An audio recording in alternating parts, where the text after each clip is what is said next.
Firstly, when did you find out that the Prime Minister wanted to meet you, and are you willing to meet her? Well, I saw it on the television this afternoon. I listened very carefully to her statement, and I've since read a copy of it, and of course I'm very happy to meet her. We need to have a discussion with the Prime Minister. We need to ensure that Parliament has an opportunity to vote on proposals that can prevent us crashing out of the EU in the end of next week. And we also need to ensure that we give security and certainty to the people of this country that there will not be a crashing out at the end of this process. What will your negotiating position be when you meet the Prime Minister? What will you be demanding of her?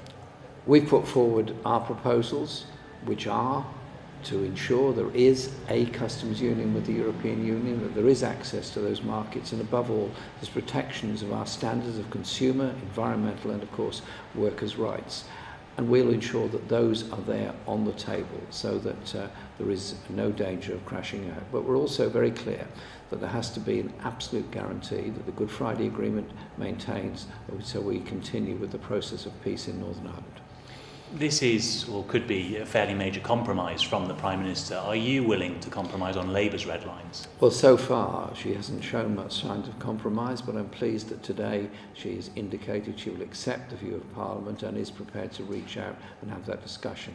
Our basis is about protecting jobs, protecting living standards, and ensuring that our trade continues in the future, and that we don't become some kind of deregulated offshore tax haven on the shores of Europe. It is about supporting people and their jobs, but it's also about the kind of country we are in the future, one that's going to be investing in the future of our people, one that's going to be guaranteeing higher living standards and better wages.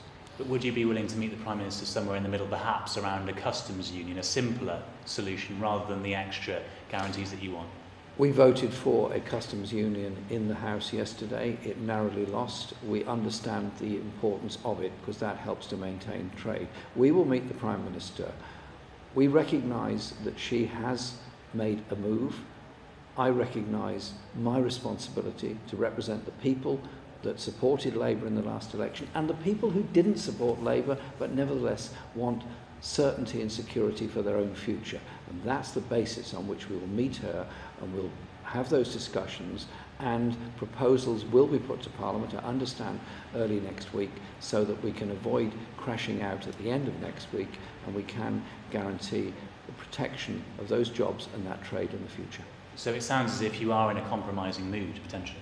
I have been meeting MPs from all parties over the last couple of weeks, long discussions with a lot of colleagues, and it's been a very interesting process.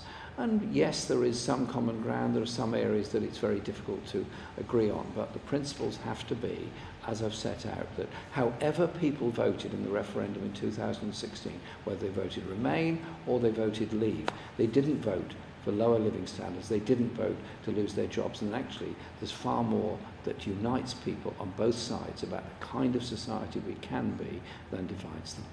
Do you agree with the Prime Minister that it's important that Britain does not take part in the European elections next month? Well, it looks as though that may not be, we may not be taking part in those elections. I don't see that as the most important issue one way or the other. The most important issue is to make sure we don't crash out of the EU next week with no deal and what I believe will be a degree of chaos that will follow as a result of it.